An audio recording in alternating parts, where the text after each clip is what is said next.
تو سمجھ لینا 100% کہ وہ اللہ کی طرف سے بھیجا ہوا قرآن ہے۔ اور ایک بات سائنس کی آپ کو اور بتا دوں، ایگزیبیشن ہوا نا، اب سنیے، چندریان 3 کتنے دن میں چاند میں لانچ کیا بھائی اسکول کے بچے بتاؤ؟ 40 دن۔ کتنے کلومیٹر ہے بچوں یہ؟ 380 کلومیٹر۔ 40 دن میں ملٹیپلیس کرو، 1 گھنٹے میں کتنے کلومیٹر چلائے؟ نہیں، روس نے جو چندریان لانچ کیا تھا، فی گھنٹہ اس کی رفتار 35,000 کلومیٹر فی گھنٹہ، اس کا ہے 17,000۔ چونکہ ہم تھوڑا معیشت میں نیچے ہے تو ہم سستا بنائے چندریان، اس لیے اس کو 40 دن لگ گئے، نہیں تو ان کو 12 دن لگا، اور وہاں وہ پہنچ گئے 35,000 کلومیٹر کی رفتار سے۔ آپ کو حیرت ہوگی کہ اتنا تیز رفتار۔ اب سنیے، آج سے 1400 سال پہلے ایک کوشچن آیا محمد رسول اللہ صلی اللہ علیہ وسلم کے پاس کہ اللہ کے رسول جبرائیل امین 7ویں آسمان پر رہتے ہیں۔ سمجھ رہے بچوں؟ کون سے آسمان پر؟ 7ویں آسمان پر۔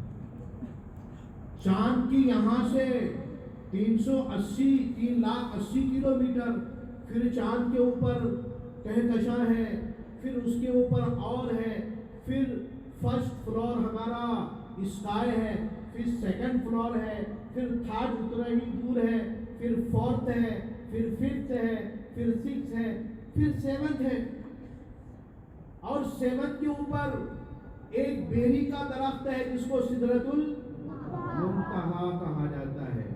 وہاں کون رہتے ہیں؟ جبرائیل امین، وہی ان کا مسکن ہے۔ ہاں، ذی قوت المتین مطاع ثم امین۔ یہ قرآن نے جبرائیل کی تعریف کی ہے کہ وہاں سے خبر لے کر زمین پر چلتے ہیں، سدرۃ المنتہا سے زمین پر آتے ہیں۔ تو اللہ کے رسول جبرائیل امین کو 7ویں آسمان سے زمین پر آنے کے لیے کتنا گھنٹہ لگتا ہے؟ کوشچن سمجھ گئے بچوں؟ چندریان سے جانے میں کتنے دن لگ گئے؟ 40 دن لگ گئے نا، لیکن 7ویں آسمان سے زمین پر آنے کے لیے جبرائیل امین کو کتنے دن لگے؟ کیا ایسا تو نہیں کہ وہی 4 دن پہلے نازل ہوئی تھی اور 8ویں دن میں وہی یہاں زمین پر پہنچ رہی ہے؟ اللہ سب ہے آپ کے پاس، آپ کہاں چلے گئے؟ کون سے اس کے سسٹم کے پاس چلے گئے؟ وہ سسٹم میں بتاؤں گا آپ کو جس نے پوری دنیا میں پروپیگنڈا کر کے رکھا تھا کہ اسرائیل دنیا کا سب سے طاقتور ملک ہے، وہاں کوئی پرندہ پر نہیں مار سکتا۔ وَمَكَرُوا مَكَرَ اللَّهُ وَاللَّهُ خَيْرُ الْمَاكِرِينَ۔ انسان کی ساری ترقیات، سارے ٹیکنالوجی کے لیے میرے رب کا ایک جھاڑو کافی ہے، سب مٹی میں ملا دیا۔ تو اللہ کے رسول صلی اللہ علیہ وسلم نے فرمایا کہ جبرائیل کو آنے دو، ان سے پوچھ کر بتا دوں گا کہ سدرۃ المنتہا سے زمین تک آنے کے لیے آپ کو کتنا ٹائم لگتا ہے۔ میری کوشچن سمجھ رہے آپ لوگ؟ اب آپ سائنس سے ملوم تو نہیں ہو جائیں گے، سائنس نے بہت ترقی کی اور سائنس کے بغیر کچھ نہیں ہے۔ اتنا پروپیگنڈا کیا گیا، اتنا پروپیگنڈا کیا گیا کہ صدر صاحب میرے ایک دوست تھے بہت اچھے، میں کسی شادی میں بیان کر رہا تھا تو میں نے کہا کہ پوری انسانیت آدم سے پیدا ہوا۔ اللہ نے دعویٰ کیا کہ یا ایھا الناس انا خلقناکم من ذکر وانثی وجعلناکم شعوبا وقبائل